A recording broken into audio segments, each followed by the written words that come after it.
Nauuso na po ngayon yung solar energy bilang alternative na source ng kuryente. Oo, ganyan ang nagpapaandar sa isang imbensyon ng mga Batanggenyong estudyante. No to improper waste disposal daw. And yes to libreng charge basta may araw ha at plastic na bote.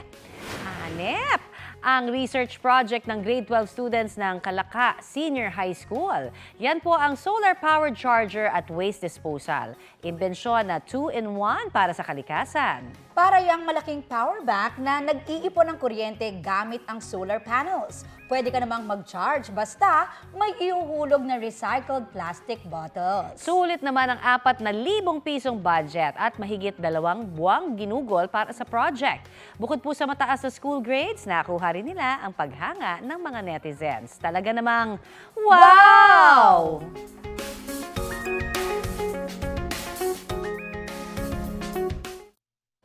Kapuso, para sa mga maiinit na balita, mag-subscribe sa GMA Integrated News sa YouTube.